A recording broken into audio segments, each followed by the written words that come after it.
अस्सलाम वालेकुम। Chapter number 15 nature of light and electromagnetic spectrum चल रहा है हमारा। और पिछली वीडियो के अंदर हमने emission of light by atoms को स्टडी किया था और आज का जो हमारा टॉपिक है वो इलेक्ट्रोमैग्नेटिक स्पेक्ट्रम का है। स्पेक्ट्रम का जो थोड़ा सा इंट्रोडक्शन है वो हमने डिस्पर्जन ऑफ लाइट वाली वीडियो के अंदर लिया था कि जिसके अंदर हमने एक बीम ऑफ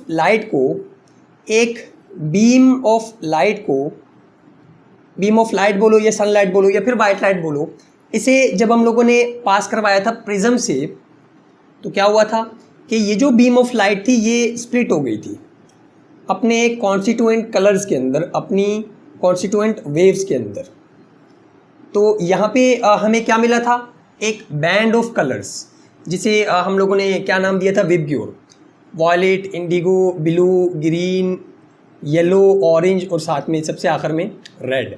तो ये जो बैंड ऑफ कलर्स आया था, सबसे पहले तो ये जो हमारे पास स्प्लिटिंग का प्रोसेस था कि जिसके अंदर बीम ऑफ लाइट स्प्लिट हो गई थी, डिस्पर्स हो गई थी या फिर टूट गई थी अपने कॉन्स्टिट्यूएंट कलर्स के अंदर। हमने क्या बोला था कि ये जो आपके पास स्प्लिटिंग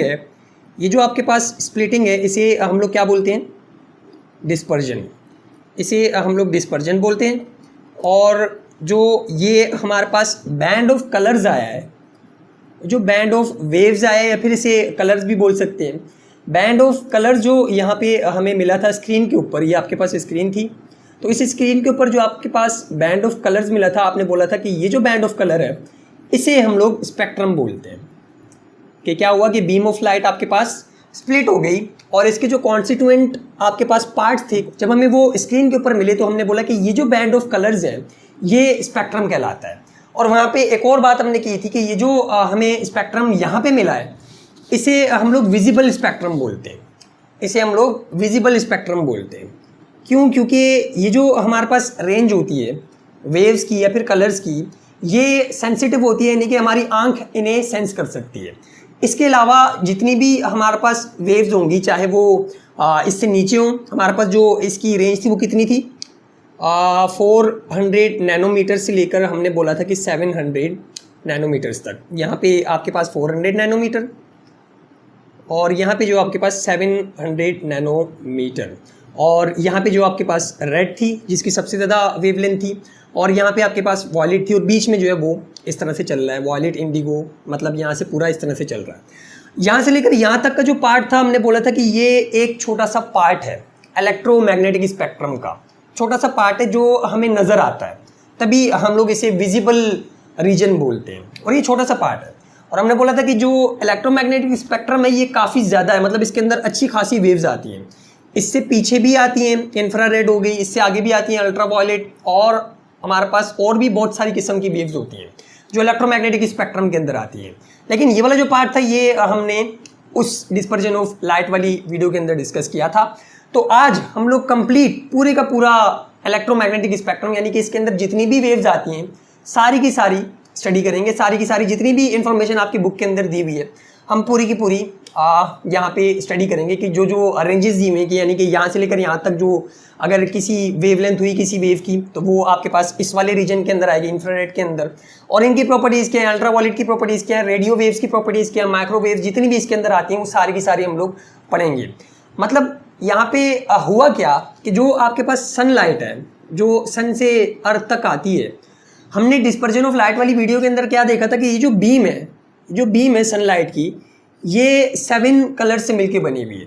लेकिन ये सिर्फ 7 कलर से मिलके नहीं बनी हुई होती, बल्कि ये जो बीम ऑफ लाइट है ये बहुत सारी वेव्स को कंटेन करती है। ये जो इलेक्ट्रोमैग्नेटिक वेव की बीम है बेसिकली, ये आपके पास सिर्फ विजिबल रीजन को कंटेन नहीं करती, बल्कि इसके अंदर इलेक्ट्रोमैग्नेटिक जो आपके पास ये वाली बीम है, इलेक्ट्रोमैग्नेटिक वेव की जो आपके पास बीम है, ये सिर्फ और सिर्फ विजिबल रीजन को कंटेन नहीं करती। सिर्फ इसके अंदर विबग्योर नहीं होता, बल्कि बहुत सारी वेव्स होती हैं। हमें नज़र सिर्फ ये वाली आती हैं क्योंकि हमारी आंख के अंदर जो कैपेसिटी है देखने की वो सिर्फ यहाँ से लेकर यहाँ तक। ये भी एक अप्रॉक्सीमेट वैल्यू है, ये भी आगे पीछे ऑल्टर हो सकती है, मतलब उन्होंने एक अप्रॉक्सीमेट वैल्यू दी हुई है, नॉर्मल वैल्यू दी हुई है। पर्सन टू पर्सन वेरी कर सकता है, क्या पता कोई एक ऐसा बंदा हो कि जो 350 वाली जो वेव है, 350 नैनोमीटर वाली जो वेव है वो भी देख सकता है। मतलब काफ़ी जगहों पे आपको ये वाली वैल्यू भी नज़र आएगी कि जो विजिबल के अंदर उन्होंने डाली भी होती है। और यहाँ पे काफ़ी सारी जगहों पे आपको जो है वो 780, 750 और 800 तक भी आपको वेव्स मिलेंगी कि रेड के अंदर जो आपके पास इतनी वाली वेव होती है वो भी नज़र आती है। ये जो है वो आपके पास एक अप्रॉक्सीमेट वैल्यू है, यानी कि एक अंदाज़ा, एक तकरीबन उन्होंने जो है वैल्यू बताई हुई है। अच्छा, अब अगर इससे छोटी हमारे पास कोई वेव होगी, मतलब इससे छोटी होगी या फिर इससे बड़ी होगी, तो वो विजिबल नहीं होगी, वो हमें नज़र नहीं आएगी, लेकिन वो एग्जिस्ट करती हैं। मतलब एक बीम ऑफ लाइट जो वो सिर्फ इन कलर से या फिर इन वेव से मिलके नहीं बनी हुई, बल्कि वो बहुत सारी वेव से मिलके बनी हुई है, जो कि इलेक्ट्रोमैग्नेटिक स्पेक्ट्रम के अंदर आती है। मतलब इलेक्ट्रोमैग्नेटिक स्पेक्ट्रम के अंदर सारी की सारी वेव्स आ जाती हैं कि एक बीम ऑफ लाइट या फिर बीम ऑफ सनलाइट जो है वो कितनी वेव से मिलके बनी है, वो सारी की सारी हमारे पास इलेक्ट्रोमैग्नेटिक स्पेक्ट्रम के अंदर आ जाती है। अच्छा, अब इसका थोड़ा सा बैकग्राउंड, ये थोड़ी सी हिस्ट्री इन्होंने इसी पैराग्राफ के अंदर बताई हुई है। इलेक्ट्रोमैग्नेटिक स्पेक्ट्रम वाले ही पैराग्राफ के अंदर इन्होंने थोड़ी सी हिस्ट्री या फिर थोड़ा सा इंट्रोडक्शन बताया हुआ है इलेक्ट्रोमैग्नेटिक वेव के बारे में कि जो लाइट है ये इलेक्ट्रोमैग्नेटिक इन नेचर है। ये किसने बताया था, कौन से साइंटिस्ट ने बताया था? और ये बेसिकली हमने पढ़ी हुई है जब हम लोग थ्योरीज ऑफ लाइट पढ़ रहे थे, theories about the nature of light पढ़ रहे थे कि लाइट पार्टिकल है या फिर वेव है।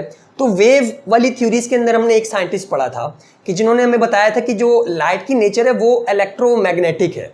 तो वो कौन से साइंटिस्ट थे? इन्होंने थोड़ा सा यहाँ पे जो रिवाइज किया हुआ है तो हम भी यहाँ पे लिख लेते हैं, क्या पता एमसीक्यूज के पॉइंट ऑफ व्यू से इंपॉर्टेंट हो। तो कौन से साइंटिस्ट थे कि जिन्होंने हमें ये बताया था कि जो लाइट है वो इलेक्ट्रोमैग्नेटिक वेव है, लाइट जो वो एक इलेक्ट्रोमैग्नेटिक वेव है। कौन से साइंटिस्ट थे वो? Sir James clerk Maxwell. Sir James clerk Maxwell बहुत ही ज़बरदस्त किस्म के ये साइंटिस्ट थे और इनका दौर कहाँ से लेकर कहाँ तक का था? 1831 से लेकर 79 तक, 1831 से लेकर 1879 तक का इनका दौर था।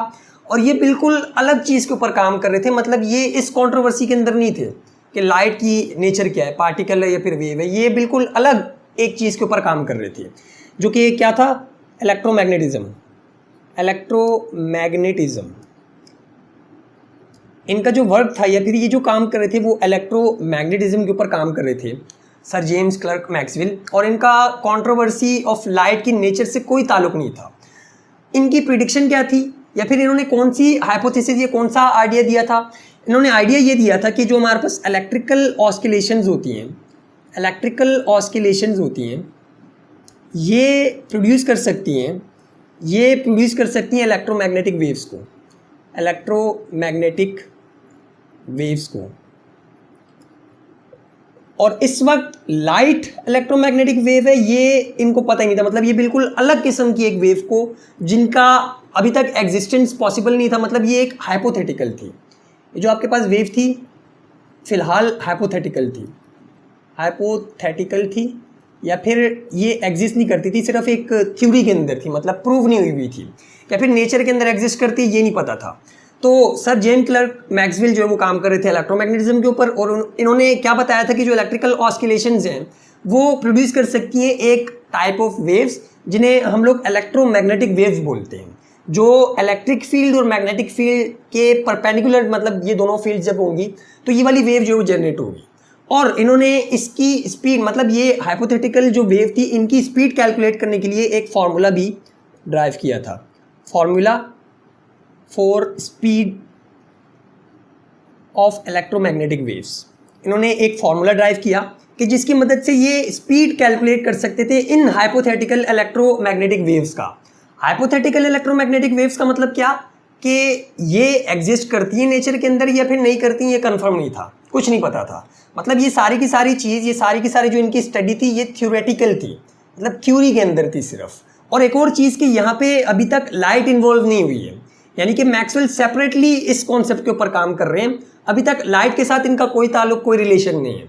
तो लाइट के साथ रिलेशन कब बना, यानी कि मैक्सवेल ने हमें कब बताया कि जो लाइट है वो आपके पास इलेक्ट्रोमैग्नेटिक वेव है, ये फिर कैसे बताया कि जो लाइट है वो आपके पास इलेक्ट्रोमैग्नेटिक वेव है? कैसे कि ये जो इन्होंने फार्मूला ड्राइव किया था, फार्मूला जो है वो निकाला था इन इलेक्ट्रोमैग्नेटिक वेव्स की स्पीड को कैलकुलेट करने के लिए। जब इसके अंदर इन्होंने वैल्यूज़ डाली और अपनी कैलकुलेशन की तो स्पीड हमारे पास कितनी आई इन हाइपोथेटिकल इलेक्ट्रोमैग्नेटिक वेव्स की? 3 एक्सपोनेंट 8 मीटर पर सेकेंड।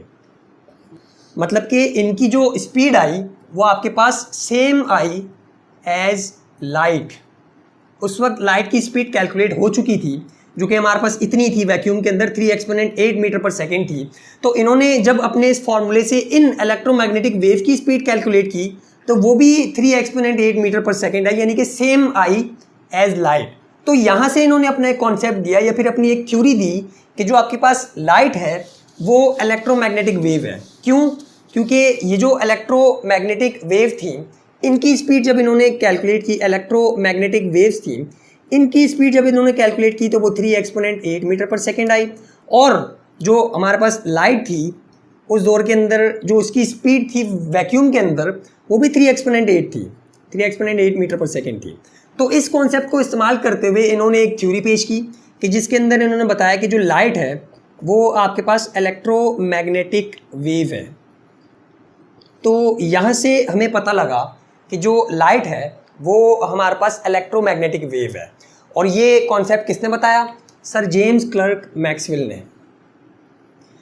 जी, तो ये हमारे पास छोटी सी हिस्ट्री थी, छोटा सा बैकग्राउंड था कि जो लाइट होती है वो इलेक्ट्रोमैग्नेटिक वेव होती है, ये हमें कैसे पता लगा। अब हम लोग बढ़ते हैं इलेक्ट्रोमैग्नेटिक स्पेक्ट्रम के ऊपर और देखते हैं कि इसके अंदर कौन कौन सी वेव्स आ रही होती हैं और उन वेव्स के बारे में क्या क्या इंफॉर्मेशन आपकी बुक के अंदर मौजूद है, वो सारी की सारी हम लोग यहाँ पे स्टडी करते हैं। जी, तो ये हमारे पास इलेक्ट्रोमैग्नेटिक स्पेक्ट्रम है और डेफिनेशन के मुताबिक light is electromagnetic in nature.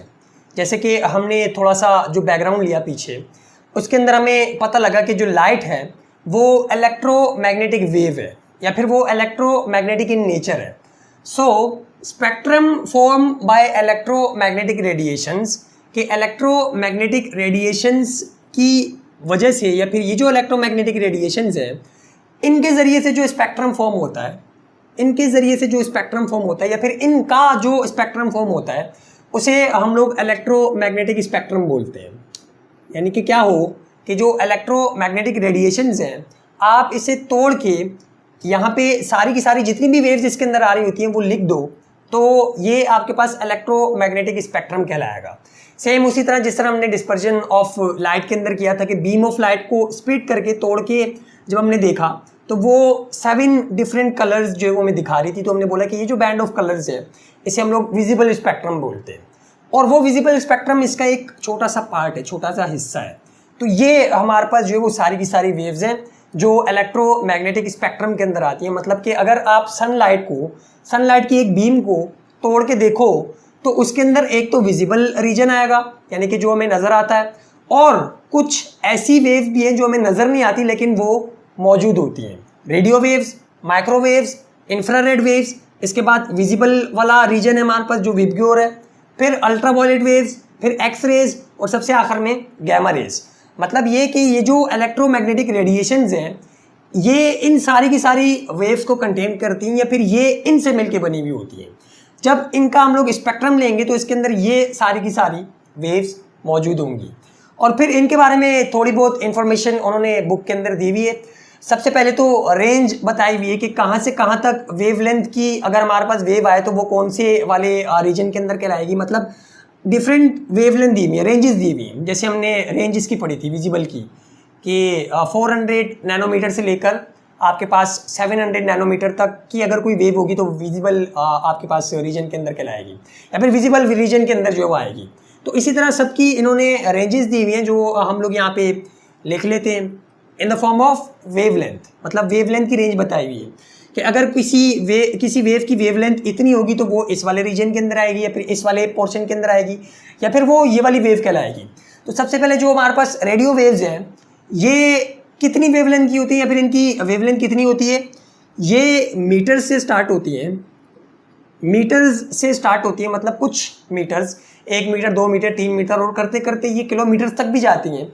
तो ये मीटर से स्टार्ट होती है और 380 मिलीमीटर तक जाके ख़त्म होती हैं। यानी कि 380 मिलीमीटर से लेकर मीटर्स तक, चाहे वो किलोमीटर्स तक जाए या फिर कितने भी मीटर्स तक जाए, वो सारी की सारी जो आपके पास वेव्स हैं वो रेडियो वेव्स के अंदर आती हैं और ये सबसे बड़ी वेवलेंथ वाली हमारे पास वेव्स होती हैं। ये आपके पास जो हम लोग यहाँ पे ये इसकी रेंज लिख रहे हैं, ये लैम्डा की फॉर्म में लिख रहे हैं, फिर वेवलेंथ की फॉर्म में लिख रहे हैं, ये हमारे पास वेवलेंथ है।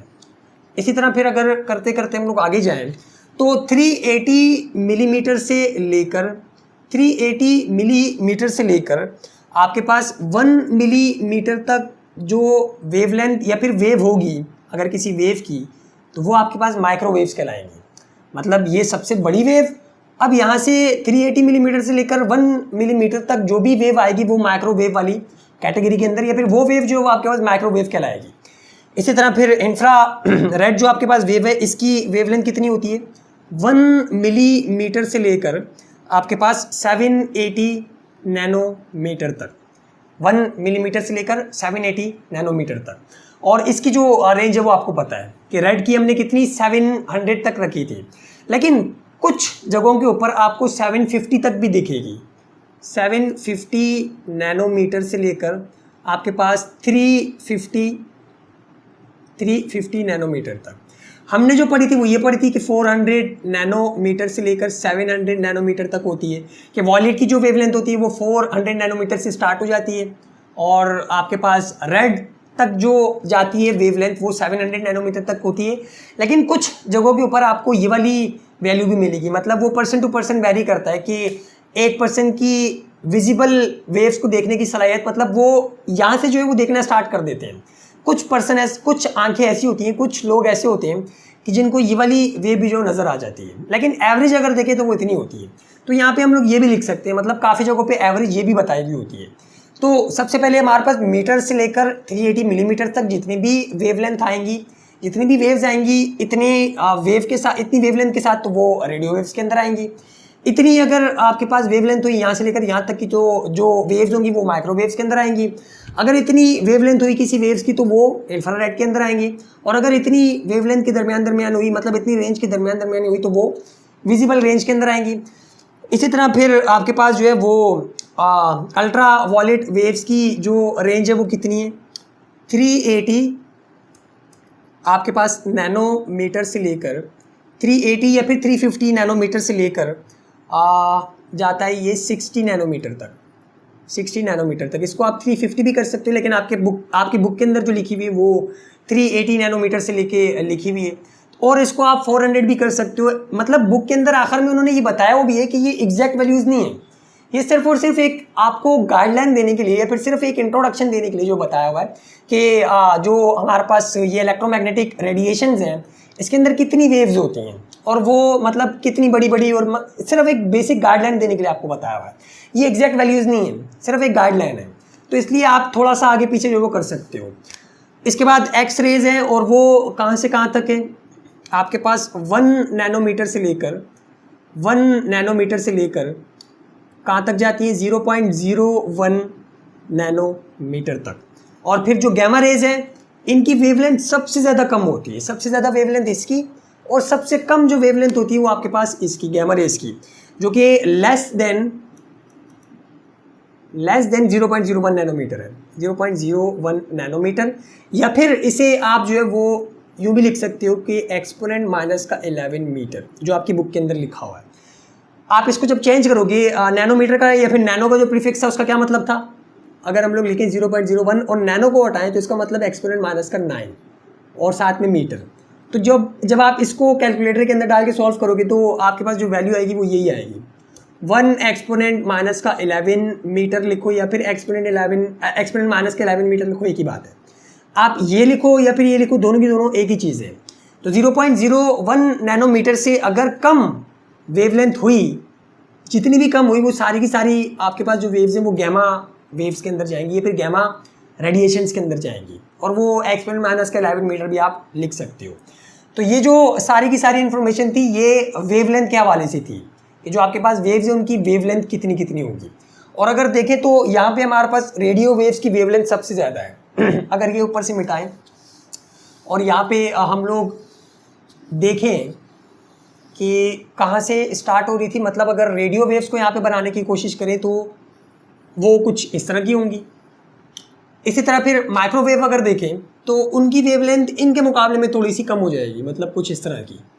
माइक्रोवेव जो है वो आपके पास कुछ इस तरह की होंगी। सबसे ज़्यादा वेवलेंथ आपके पास रेडियो वेव्स की, फिर माइक्रोवेव जो कि थोड़ी सी जो है वो इनके मुकाबले में कम है, और फिर आपके पास जो वो इंफ्रा रेड वेव्स आती हैं जिनकी वेवलेंथ अगर हम लोग बनाएं तो कुछ इस तरह की होगी, मतलब ऊपर जो आपके पास ये माइक्रोवेव थी उनसे कम।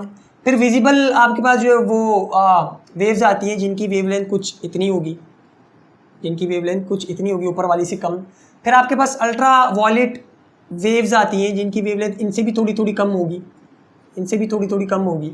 फिर एक्स रेज आती है जिनकी वेवलेंथ और ज़्यादा कम होगी, यानी कि इससे भी कम, अल्ट्रा वायलेट से भी कम, कुछ इस तरह की। और जो गैमा रेज है इनकी वेवलेंथ बहुत ही ज़्यादा कम, इनकी वेवलेंथ बहुत ही ज़्यादा कम, कुछ इस तरह से। तो इससे आपको थोड़ा सा आइडिया हो जाएगा कि ये जो हमने सबसे ऊपर बनाई, जो सबसे ऊपर बनाई ये आपके पास कौन सी थी, रेडियो वेव थी। इसके बाद जो है वो आपके पास माइक्रोवेव आई, इसके बाद जो है वो आपके पास इंफ्रा रेड वेव आई, इसके बाद आपके पास जो है वो विजिबल वाली वेव आई जिसकी वेवलेंथ मतलब आहिस्ता आहिस्ता ऑर्डर के अंदर कम होती जा रही है। फिर उसके बाद जो है वो आपके पास अल्ट्रा वायलेट वेव आई, अल्ट्रा वायलेट वेव यू से इसको डिनोट कर दो। फिर आपके पास जो है वो एक्स रे आई, और फिर सबसे आखिर में जो है वो जिसकी वेवलेंथ सबसे ज़्यादा छोटी थी वो आपके पास गैमा रे आई। तो मतलब ये इस तरह का कुछ डिफरेंस होता है, और एक बीम के अंदर ये सारी की सारी एक ही फॉर्म के अंदर ट्रैवल कर रही होती है, मतलब एक ही डायरेक्शन के अंदर मिक्स होकर ट्रैवल कर रही होती है। यहाँ पे हमने क्या किया कि स्पेक्ट्रम बना दिया, यानी कि इनको तोड़ के लिख दिया, और इन्हें जो हम लोग स्टडी कर रहे हैं।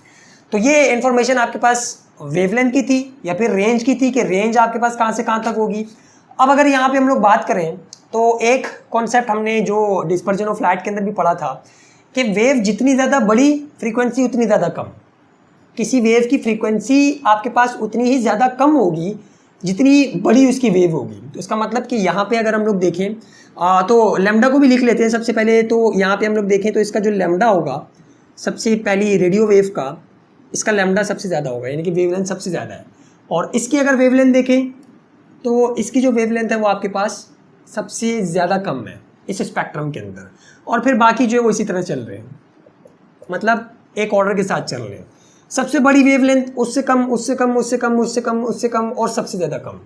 अगर फ्रीक्वेंसी की बात करें, फ्रीक्वेंसी की बात करें तो फ्रीक्वेंसी इसकी सबसे ज़्यादा कम होगी, इसकी सबसे ज़्यादा कम होगी, और इसकी जो है वो आपके पास फ्रीक्वेंसी सबसे ज़्यादा होगी, क्योंकि इसकी वेवलेंथ सबसे ज़्यादा आपके पास कम है।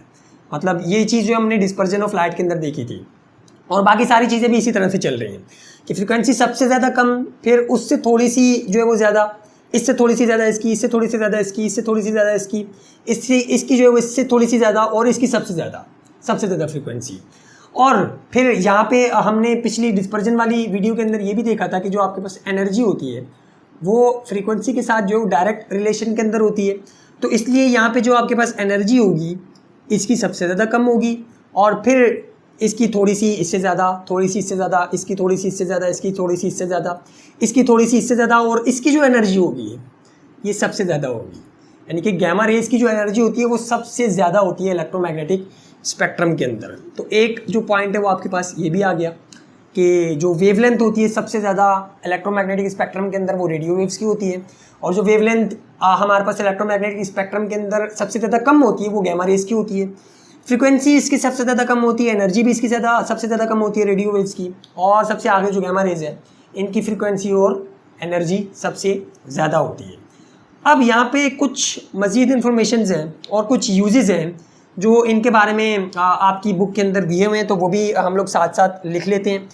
तो सबसे पहले अगर हम लोग रेडियो वेव्स की बात करें तो रेडियो वेव्स कहाँ पे इस्तेमाल होती हैं या फिर कहाँ पे हम लोग इनको देखते हैं, ये यूज़ की जाती हैं टू ब्रॉडकास्ट आपके पास रेडियो या फिर टीवी, टेलीविजन्स। तो आपके पास जो पुराने ज़माने की टीवियाँ होती थी जो एंटीना से चलती थी, मतलब घर के बाहर आपके पास इस तरह का गोल सा जो था वो एंटीना हुआ करता था, और जो आपके पास ये टीवी थी ये क्या करती थी कि सिग्नल्स को कैच करती थी यहाँ से एंटीना से। तो ये जो सिग्नल्स हम लोग बोलते हैं ये बेसिकली रेडियो वेव्स होती थी जिन्हें ये टेलीविज़न कैच करके और आपको जो है वो यहाँ पे पिक्चर दिखा रही होती थी। इसी तरह जो आपके पास रेडियो होता है, और आजकल भी मोबाइलों के अंदर भी है, और रेडियो जो आपके पास आ रहे हैं क्या करते हैं वो कि इन्हीं रेडियो वेव्स को कैच करते हैं, यानी कि सिग्नल जो हम लोग बोल रहे होते हैं कि सिग्नल नहीं आ रहे, वो सिग्नल इसी रेडियो वेव्स को हम लोग बोलते हैं। मतलब ये रेडियो वेव्स होती हैं जो ट्रैवल करती हुई यहाँ तक आती हैं और ये एंटीना कैच करके फिर आगे इन्फॉर्मेशन बता रहे होते हैं। तो मतलब आपको information in the form of radio, अगर आप लोग ऑडियो या फिर पिक्चर या फिर वीडियो के फॉर्म में अगर आपको इन्फॉर्मेशन ट्रैवल करनी हो या फिर भेजनी हो एक जगह से दूसरी जगह, तो आप लोग रेडियो वेव्स का इस्तेमाल करते हो। मतलब रेडियो वेव्स को इस्तेमाल किया जाता है रेडियो और टेलीविज़न को दिखाने के लिए। फिर टेलीविज़न के अंदर जो वेव्स इस्तेमाल हो रही होती हैं वो यही वाली रेडियो वेव्स हो रही होती हैं। एक इसका जो है वो ये यूज़ है। इसके बाद हमारे पास इसके बारे में जो इन्फॉर्मेशन दी हुई है माइक्रोवेव्स के बारे में, वो ये दी हुई है कि ये रेडियो वेव्स ही होती हैं, radio waves of shorter lambda या फिर शॉर्टर वेवलेंथ। कि जो माइक्रोवेव्स है ये असल में रेडियो वेव्स ही होती हैं, लेकिन इनका जो लैम्डा होता है, जो इनकी वेवलेंथ होती है, ये शॉर्टर होती है। तो आप इन्हें radio waves of shorter wavelength भी कह सकते हैं। तो ये एक इन्फॉर्मेशन है। और इसका यूज़ का है माइक्रोवेव का, आपने नाम सुना होगा microwave oven. Microwave oven, oven के अंदर जो खाना पकाने के लिए, खाने को गर्म करने के लिए जो वेव्स इस्तेमाल की जाती हैं वो ये वाली होती है, माइक्रोवेव्स होती हैं। और भी इनका एक जो है वो इस्तेमाल है कि ये कुकिंग के अंदर, ओवन के अंदर, या फिर इसको लिख दो कि कुकिंग के अंदर या फिर कुकिंग पर्पज़ के लिए इस्तेमाल किया जाता है इसको, माइक्रोवेव ओवन्स के अंदर। और रडार के अंदर भी माइक्रोवेव्स का इस्तेमाल है। और आपके पास जो टेलीफोन्स होते हैं, टेलीफोन्स के अंदर जो आपके पास वेव्स या फिर सिग्नल्स आ रहे होते हैं वो भी इन्हीं माइक्रोवेव्स ही होती है। मतलब यही वाली माइक्रोवेव्स ही होती हैं। तो ये दो चीज़ें आपकी बुक के अंदर, ये जो यूज़ है ये आपकी बुक के अंदर नहीं दिए हुए, ये वाली चीज़ आपकी बुक के अंदर दी हुई है। ये हम लोग एक्स्ट्रा जो है वो यहाँ पे देख रहे हैं कि जो रियल लाइफ है वो हम लोग इन वेव्स को रियल लाइफ के अंदर कहाँ कहाँ देखते हैं। इसके बाद आपके पास इंफ्रा रेड वेव्स हैं, या फिर इन्हें हम लोग हीट वेव्स भी बोल सकते हैं। हीट वेव्स क्यों? क्योंकि ये हीट कंटेन करती हैं। ये हीट को एक जगह से दूसरी जगह जो है वो लेके जाती हैं। सूरज से जो अर्थ तक हीट पहुंच रही है वो यही वाली वेव्स हैं जो हीट को लेके जा रही हैं या फिर लेके आ रही हैं सूरज से हम तक, तभी इन्हें हम लोग हीट वेव्स भी बोलते हैं। और ये कौन सी बॉडीज एमिट करती हैं, फिर कब एमिट होती हैं? Emits by hot bodies.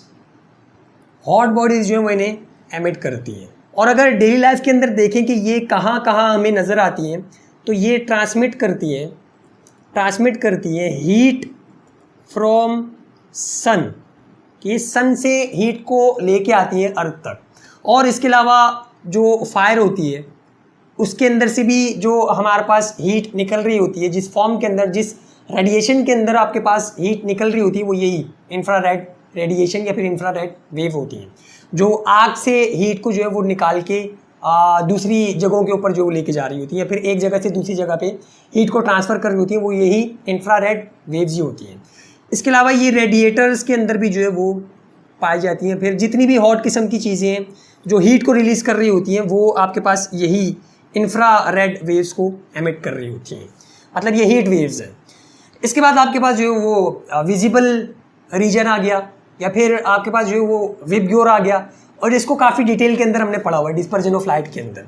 तो इसका इस्तेमाल किया है कि ये make things able to be seen, कि ये चीज़ों को इस काबिल बनाती हैं कि हम उन्हें देख सकें। मतलब ये चीज़ों के ऊपर पड़ती हैं और रिफ्लेक्ट होकर हमारी आंखों तक जाती है और हम डिफरेंट किस्म के कलर्स जो वो देख रहे होते हैं। इसकी डिटेल हमने जो है वो डिस्पर्जन ऑफ लाइट वाली वीडियो के अंदर देखी हुई है। तो ये आपके पास विजिबल पोर्शन था या फिर विजिबल पार्ट था इलेक्ट्रोमैग्नेटिक स्पेक्ट्रम का। इसके बाद आपके पास जो है वो अल्ट्रा वॉयलेट रेज, ये हमारे पास रेड है, इससे पीछे इंफ्रारेड, और ये आपके पास वॉयलेट है, और इससे आगे जो अल्ट्रा वॉयलेट। तो यहाँ पे हमारे पास अल्ट्रा वॉयलेट के अंदर क्या है, या फिर इसके अंदर क्या क्या इन्फॉर्मेशन दी हुई है इन्होंने, कि ये एब्जॉर्ब्ड होती है, एब्जॉर्ब बाय स्किन, मतलब स्किन हमारी जो है वो इन्हें एब्जॉर्ब करती है। और डिफरेंट किस्म की जो ये मेडिकल पर्पज़ के लिए इस्तेमाल की जाती हैं। अल्ट्रावॉयलेट जो हमारे पास रेज होती हैं, ये जो वेव्स होती हैं, ये मेडिकल पर्पज़ के लिए इस्तेमाल की जाती हैं। एब्जॉर्ब बाय स्किन, स्किन जब इन्हें एब्जॉर्ब करती है तो डिफरेंट किस्म की जो डिजीज़ है वो ख़त्म हो जाती है। और दूसरा यूज़ किया है कि used in fluorescent materials, fluorescent tubes, जो हमारे पास फ्लोरोसेंट ट्यूब्स हैं, मतलब जो ग्लो करती हैं ट्यूब्स, उसके अंदर भी इसका इस्तेमाल होता है। तो ये आपके पास इसका एक इस्तेमाल है। और जो मज़ीद इन्फॉर्मेशन लिखी हुई है बुक के अंदर वो क्या है कि ये कहाँ से एमिट होती हैं, फिर कौन इन्हें एमिट करता है। एमिटेड बाय हॉट स्टार्स जो है वो आपके पास इन्हें एमिट करते हैं। जैसे हमारे पास सूरज है तो सूरज भी इन्हें एमिट करता है, हमारे पास अल्ट्रावायलेट वेव्स को एमिट करता है।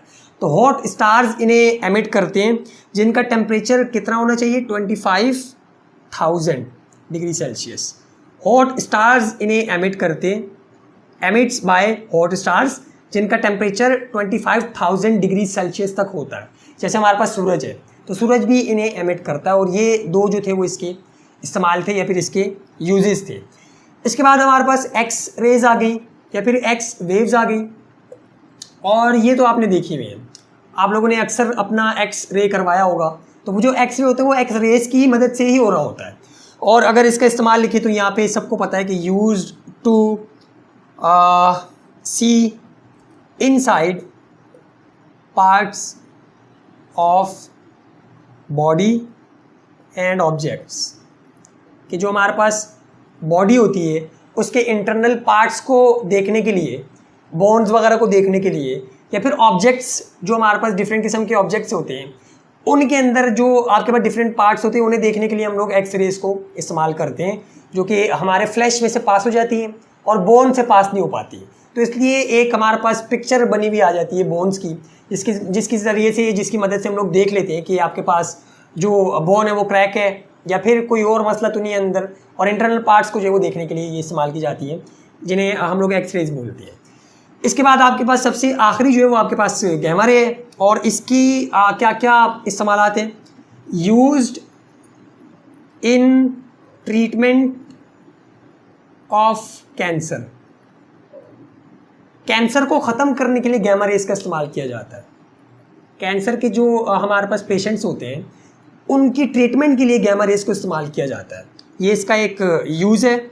और इसके बाद ये एमिट कहाँ से होती है, ये आपकी बुक के अंदर लिखा हुआ है, emitted by nuclei of certain radio active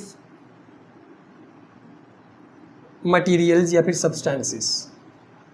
जो आपके पास रेडियो एक्टिव सब्सटेंसेस होते हैं, जो रेडियो एक्टिव एलिमेंट होते हैं, एटम्स होते हैं, उनके न्यूक्लियस से ये निकल रहे होते हैं। आपने रेडियो एक्टिविटी पढ़ी होगी, रेडियो एक्टिविटी पढ़ी होगी अपनी 9th क्लास के अंदर केमिस्ट्री के अंदर, और आप लोग चैप्टर नंबर 19 के अंदर भी पढ़ोगे, चैप्टर नंबर 19 के अंदर भी पढ़ोगे जो फिज़िक्स के अंदर अभी आपका न्यूक्लियर फिज़िक्स है, उसके अंदर भी आप देखोगे कि ये जो हमारे पास गैमा रेज है ये रेडियो एक्टिव एलिमेंट्स के, रेडियो एक्टिव जो आपके पास एलिमेंट्स होते हैं या फिर एटम्स होते हैं उनके न्यूक्लियस से जो है ये निकल रही होती है gamma rays. Alpha beta gamma, alpha beta और साथ में आपके पास गैमा, तो ये वो वाली गैमा रेज है जो आपने केमिस्ट्री के अंदर रेडियो एक्टिव के अंदर जो है वो रेडियो एक्टिविटी के टॉपिक के अंदर जो देखा होगा। तो ये वो वाली आपके पास जो है वो गैमा रेज है, और इनकी एनर्जी सबसे ज़्यादा होती है, एनर्जी इनकी सबसे ज़्यादा होती है। तो ये आपके पास कंप्लीट इन्फॉर्मेशन थी जो आपकी बुक के अंदर भी मौजूद थी, और इसके अलावा कुछ यूजेस भी हमने जो वो एक्स्ट्रा देख लिए कि डेली लाइफ के अंदर ये कहाँ कहाँ पे इस्तेमाल होती हैं या फिर कहाँ कहाँ जो है वो हमें नज़र आ रही होती हैं। तो ये आपके पास कंप्लीट इन्फॉर्मेशन थी इलेक्ट्रोमैग्नेटिक स्पेक्ट्रम के बारे में, कि इसके अंदर कितनी किस्म की वेव्स आ रही होती हैं, और इनके हवाले से जितनी भी इन्फॉर्मेशन थी वो सारी की सारी यहाँ पे हमने डिस्कस कर ली। तो आज के लिए इतना ही, मिलते हैं फिर अगली वीडियो में, तब तक के लिए अल्लाह हाफिज़।